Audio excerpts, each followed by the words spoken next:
Hello everyone, here's another Physics 30 Alberta Diploma released items question.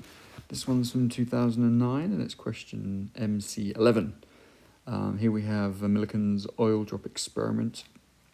The question right here is asking, it's saying you have an oil drop with a mass and it's suspended. Okay, so when you see a Millikan's oil drop question, you see that it is suspended. That's very important. That's very important because it tells us something about the physics of that particular oil drop, and we'll get to that in a second. But of course, Millikan's oil drops experiments involve microscopic droplets of oil entering or existing between parallel plates with a high voltage. And the idea is that you can adjust the voltage of the parallel plates, and these oil drops that enter the uniform electric field, they'll have some kind of charge on them. And because you can then adjust this voltage, you can manipulate the motion of the oil drops. You can either have them suspended, which is what we have here, or you can have them accelerating upwards, accelerating downwards, uniform velocity upwards, or uniform velocity downwards. All of these things can be observed and measured through this microscope. And based on those measurements, based on those observations, you can infer something about the charge. That's the premise of the Millikan's oil drop experiment. Now, conveniently for us, we have a suspended oil drop, which makes this a little more straightforward to analyze, as you'll see. And we're given the electric field. We don't even need to think about the voltage. We're given that electric field, so we're not worried about this voltage here. And we're told how far these plates are apart. Okay, so I've gone ahead and drawn my parallel plates here, and we'll take a closer look at this oil drop. This is going to be my oil drop in the middle of the plates. This, of course, is the distance between them. And we're going to take a little time to think about the vector arrows, the force vector arrows that would be on this oil drop, because that's going to really impact the way we analyze this. First of all, before we do that, though, I'm going to put some field lines on here, and hopefully you can recall, although it's not particularly important for this course, but normally the oil drops are negatively charged. We won't get into the reason why, but normally they're negatively charged. So, and of course they have a mass. So let's go ahead and put the force of gravity vector on here. There's the force of gravity. This will, of course, give it an acceleration downwards. Now, remember, this oil drop is suspended. So to counteract this force, in other words, to give me a balanced force, I need my electric force vector, or my force electric vector, to be pointing up. And since these oil drops are normally negatively charged, that means that it's pretty common, and it's going to be the case in this setup, that we have positive on the top, negative on the bottom. So this is my electric fields, and I can go ahead and put that in here. I think my electric field is, 2.2 times 10 to the 6 newtons per coulomb. And these vector arrows are going to be coming downwards. Now, I've drawn my gravity vector on here, my force of gravity vector.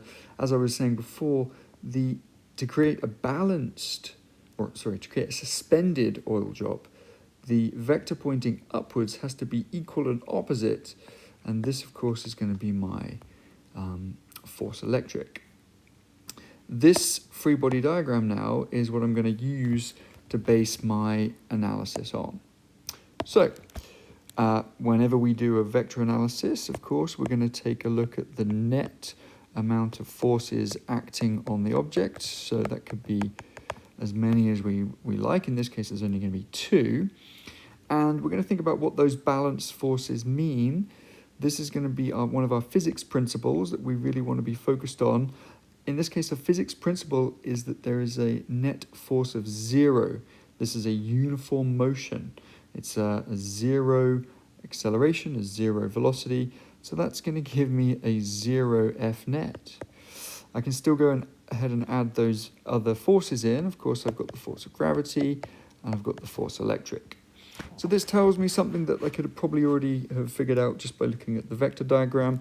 It tells me that one vector is the same as the other vector. Okay, and now it's just going to be a case of plugging some numbers in.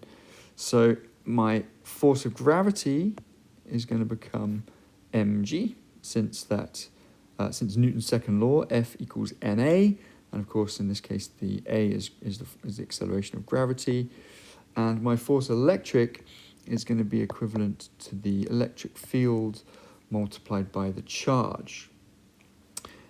And in this question, this is going to be what we're interested in, we need to know the number of excess electrons. Okay, so to get to that, we're going to need to know the total charge, and since we know the charge of a single electron, we can then divide this total charge by that single electron and get our answer. So it's interesting now because I can see that if I know my mass, I've got my mass right here, I know gravity, and I know the electric field right here. So the distance between these is not needed. I don't need the voltage. So this distance between the plates is actually a distractor. That's often put into these questions just to get us thinking, trying to throw us off the scent. Okay, so Q is going to be equal to mg over the electric field, and that's going to give me 3.237, and I think there's some other digits there in my calculator. Of course, I'm going to keep those in there. I'm just not going to write them down. Times 10 to the negative 19. And that's in coulombs. Now, the negative 19 is a good sign because I know that my elementary charge, the charge of a single electron, is negative 19. So this is the Q total on the oil drop. And so hopefully you can see, now what I really have to do is I need to divide this by the charge of a single electron. And I'm going to do that just by some unit analysis. I'm going to say that the charge of one electron is equal to my, not 1.6, sorry, it is 1.6 times 10 to the negative 19 coulombs. I can cancel out these coulombs. Of course, I'm left with an electron, and that's going to give me, it's going to give me 2, and that's important because I can't have a decimal.